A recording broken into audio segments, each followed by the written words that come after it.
Welcome, welcome, welcome. You are tuned into Love and Love Podcast. This is your girl, Sasha, and I'm bringing you the sauce.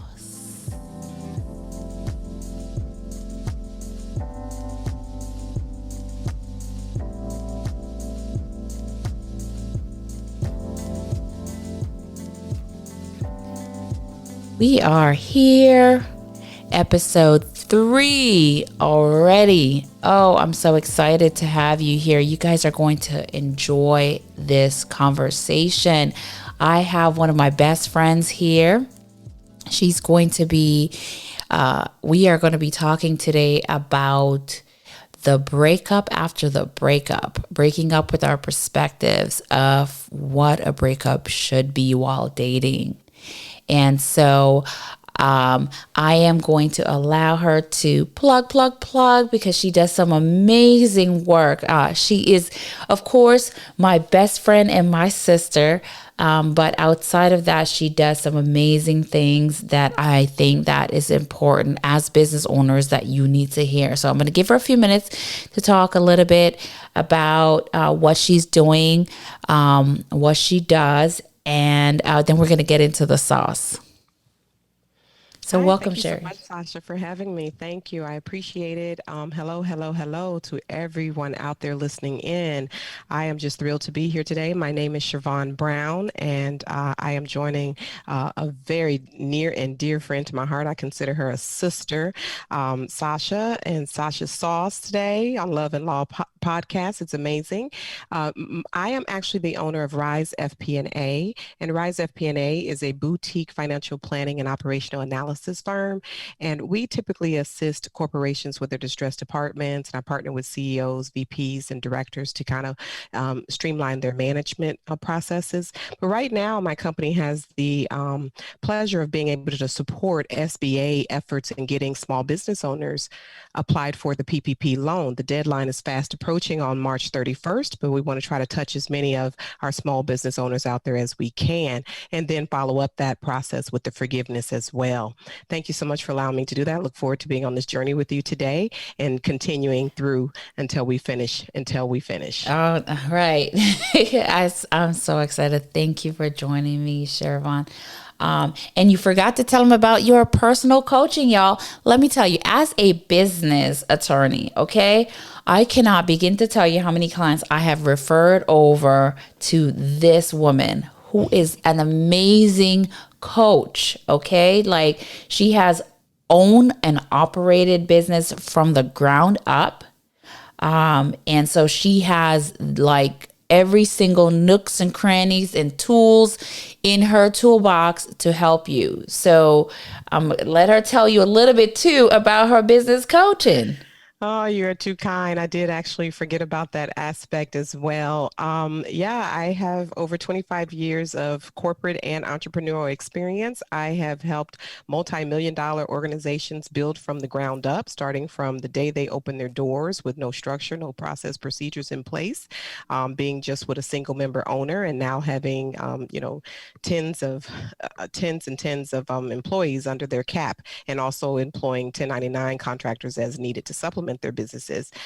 In different industries, I've touched base in finance and business, corporate services, gift basket industry, audiovisual, the cannabis industry, everywhere. I've been everywhere, and I've been able to assist some amazing people along this path and journey to their success. So thank you so much for That's that. And I do have the awesome. services still available to assist anyone that may need that type of coaching to get them there. Awesome. And we are going to plug again, make sure that you have her contact information because you could find her on social media if you want to reach out to at Rise FPA so that you can book your appointment. So let's get into the sauce. Today we're going to be talking about breaking up with the perspectives, the breakup after the breakup. Okay. All right. Because we have all been through breakups through this dating process, and it can be hard. It can be very challenging and be very discouraging because often I hear that it's a waste of time. That person wasted my time. I invested so much into this relationship for it to end in, and I received nothing. And so I think it's so important as we go through this healing process, right? Because we're at the beginning of our journey, this healing process for us to break up with that perspective. And so, Absolutely. Absolutely. I thought when I thought about this episode, right, and I thought about the content that I would like to share with you, I immediately thought of Sherrivonne. And the reason why I thought about her is because through my process that I have gained insight and just encouragement through overcoming my breakups. Right, she has been in my corner, providing support, but also keeping that grounding. And so, as a part of my support system, I wanted to share our conversations with you. And I want to just kind of get into that and just kind of going back. I think it was one of my past relationships, right? That was really bad, right? And in which I was, just kind of like totally devastated after that because I felt that, and many of you have probably been in that space where you're with someone, you guys are vibing, and it's like no one on this earth could tell you that this is not your husband, right? It's like the energy is just out of this world, the connection is out of this world, and then boom, you break up and then you're falling apart. Yes, yes, it happens so often. And, I think just jumping right into it here, that a lot of times we expect and we project on people what we want to provide to them from our space and from our perspective. And then when they don't return that to us, we're devastated. We can't recover, and we feel like they ruined, that moment of time for us and that relationship, and, just kind of stained our ability to move forward. But it's Right, really, we projected on them. We wanted them to right, be our idea of relationship. They wanted them to support our idea of who this person should be. But oftentimes we find that people don't necessarily become who we want them to be. They're who they are. And then right. once we get past the euphoria of the beginning stages of the relationship, the spotlight is there, and it's not always so pretty. Right, right, right. And I think like, once we look at it, from and we've had this conversation before, look at it from a picture of the gains that we got, right? So reviewing the highs and lows of the relationship because we're in the data collection phase of our life, right? That's what dating is. Mm-hmm. We're collecting data. And so looking at the relationships as what are my takeaways, because you're at that end of that journey with that person, what are the takeaways, right? Yeah. And I know that we talked about like that particular person, right? And how awesome that was that I was able to walk away with strength, right? To say, man, that was a really good experience, Mm-hmm. Mm-hmm. right? I know now, or something that you mentioned before, it reaffirmed what I wanted. I had my expectations, right? Yes, absolutely. Because I believe the phrase that you used was that it taught you. It taught you what you wanted out of a guy or what you wanted out of a relationship. It Right, also maybe exposed what you didn't want. And I right, said, I don't know if it necessarily taught you anything. I think it just helped you to materialize what you really wanted and who you wanted to be with, and you realize it was not that person. It Right. wasn't that person. Even though they may have had some good qualities, a moment here, a moment there, or a behavior that you really appreciated, that just helped you to reaffirm what you really need to sustain your goodness in a relationship, to help Right. you continue to feel whole and full, and not, Right. lose so much to that person, right? So it's an experience, and you gained that knowledge, or you gained the ability to, really solidify your list of what is important to you Right. from those experiences. Yeah. And I really appreciated that part of the journey, because I remember, like, from our other conversations that we've had about breakups, where it was really hard because I felt like I failed again. And it was that sense of failure that really just kind of like deterred me. Like I didn't want to date again, because it's like I'm going to have to go through this process again, and it was very, very discouraging. But I believe that in changing that perspective and looking at it from a sense of, this is an experience, and there was good parts of the experience and there were bad parts of the experience. I don't want to necessarily say bad, because both sides were, it helped me identify exactly what I wanted in a husband, or reaffirmed, right?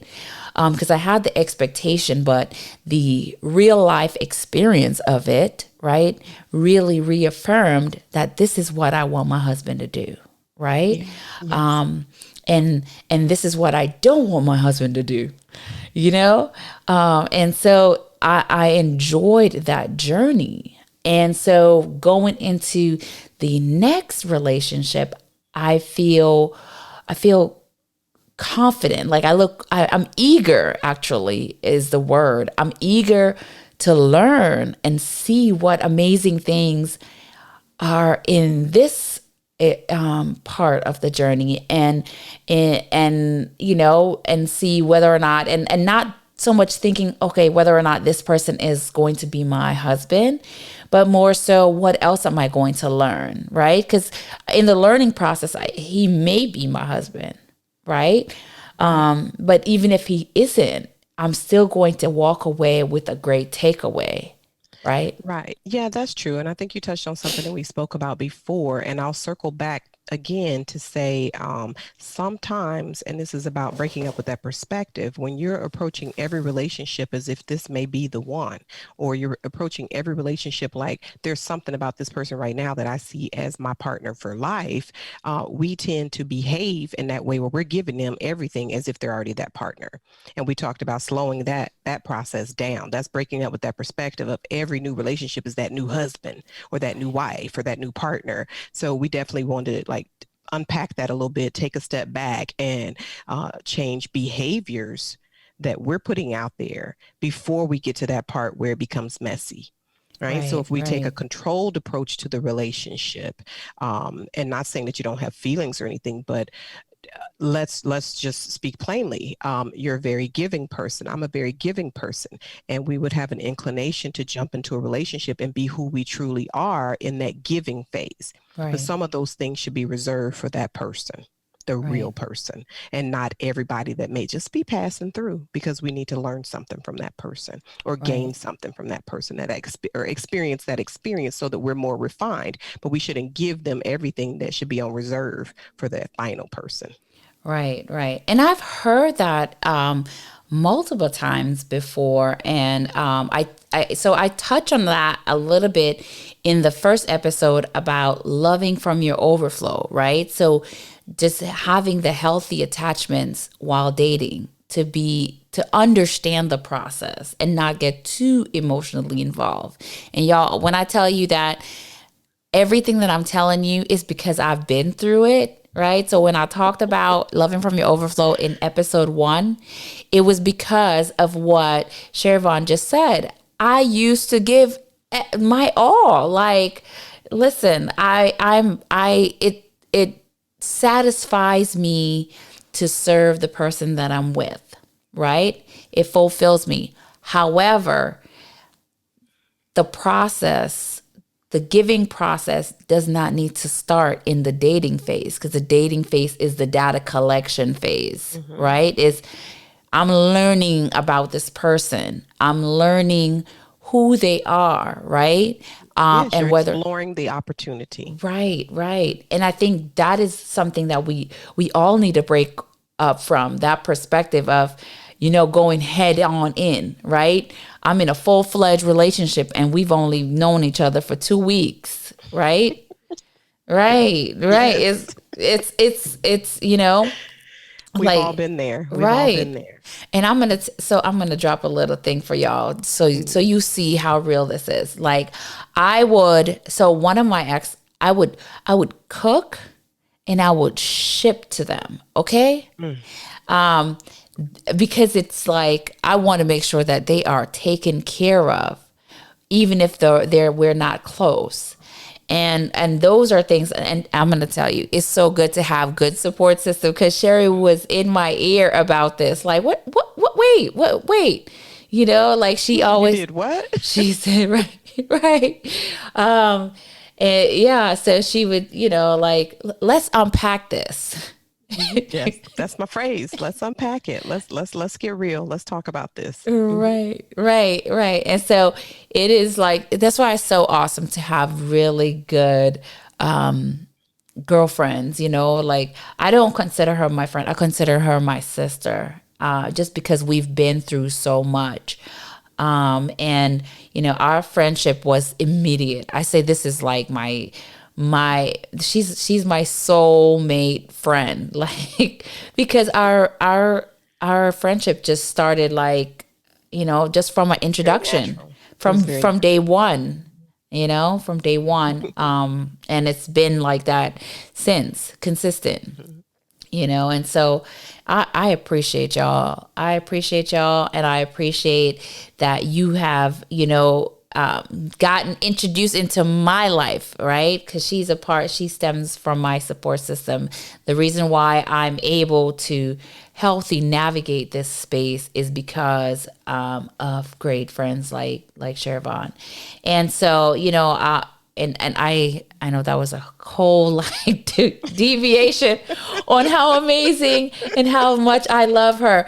Okay, so let's get back into it, y'all. Don't mind me and my craziness. This is what she Right. brings out of me. And Okay. it comes from tough conversations. And we came to the realization the other day, we have some serious conversations. Right, And we it's do. not like I'm not always in the amen corner. You're not always in the amen corner, but I think I dig in a little bit deeper, like, okay, where is this coming from? What do you hope to Right, gain from this? And ask those tough questions to really, and never from a place of judgment, but just from a place of helping you understand and me understand so I can better support you as right. well as a friend and vice versa.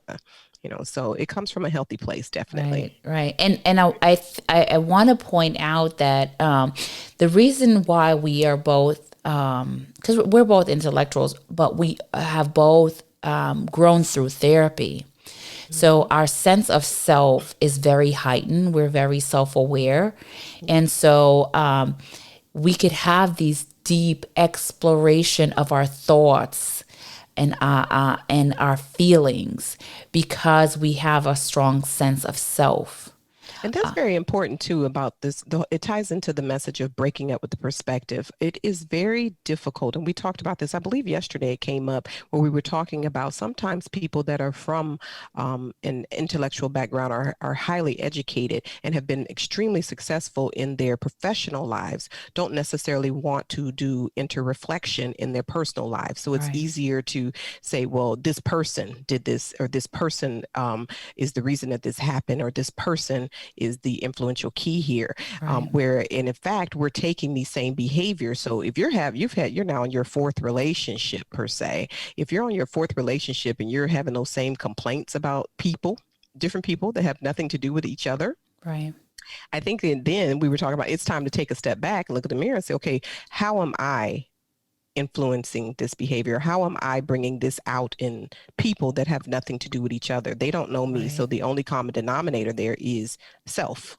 And right, so it's difficult for us that are extreme professionals, I'll say right, that, to sometimes take a step back and look at our personal life, which can sometimes be messy We're great in Right. one space and we're messy in another space. And we tend to be surrounded about people who continue to just uplift us, but we all benefit from having someone to say, hey, hold on a second.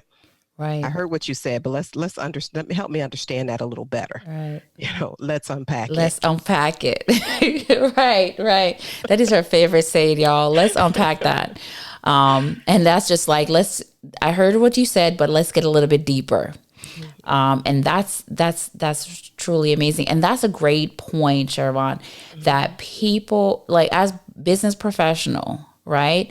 That's we see we're perfect in our business, like we are on point, like shooting for the stars, right? And but in our personal lives we struggle. And it's because we're trying to transcend the same standard that we have in our business lives into our personal lives, as we have to be perfect, right? And control the narrative. And control the narrative, right? Because we talked about that, and we'll be talking about that later on in this season. Controlling, are you writing your own narrative? We're going to come back to that point because that is a great thing that we do, right? Oh, he fits into my storyline, so we're going to be talking about that later Until he on. doesn't. Right, exactly, and so I think the core understanding that we were trying to drive home today is the idea of the takeaways from the relationships, right?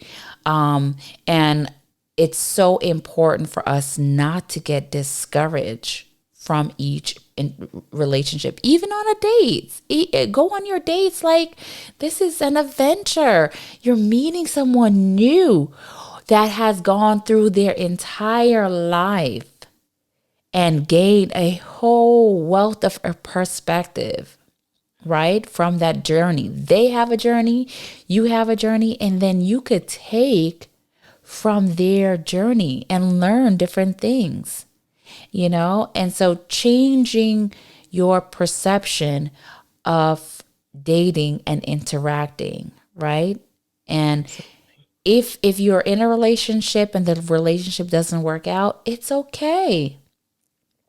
Everyone comes into your life for a season, right? Or a lifetime. So if they are just there, come into your life to just teach you that lesson, and you're like, man, I can't stand that dude. Like I hope he falls off a cliff, you'll not learn the lesson because now you have created that space, right? Of where you're blocking out the good that came from that relationship, right? And every relationship, no, listen, even in the worst case scenario where he's this or, he's unfaithful, whatever it is, then now you know that you don't want unfaithful men. That's all you learn from that situation, But there are other things that are takeaways from the relationship. And I want you to evaluate it from that perspective. Yes. And as you go into like on your new dates, right? Bring that same energy, right? Because that's important. Absolutely, I would agree with that. And to help close it out is to say we all have a natural tendency to want to design Right. people. We want to design them to fit into our our box. But when we're taking these takeaways and we're going through these relationship phases, or we're dating people, which is just a temporary situation, Right. We are going to put together this cookie cutter approach to relationships, and it's just a natural inclination to do so. And so as we're doing that, we should remember, go back to what you felt when you felt that euphoria. And I really like the way he held the door open for me, but I didn't like that he was unfaithful. Right. I like the way that he, uh, asked me first what I wanted to order in a restaurant and made sure that he relayed that to the waitress or waiter for me, the wait staff. But I didn't like the fact that he didn't hold out my chair. So little things like that. And it matters to us. It matters to us, And so as we're putting our cookie cutter approach together, we should hold on to those things that were great, learn lessons from those ones that were not so much, and just push forward. Right, right, right. So this conversation has been so awesome. The time just flies by once you start talking.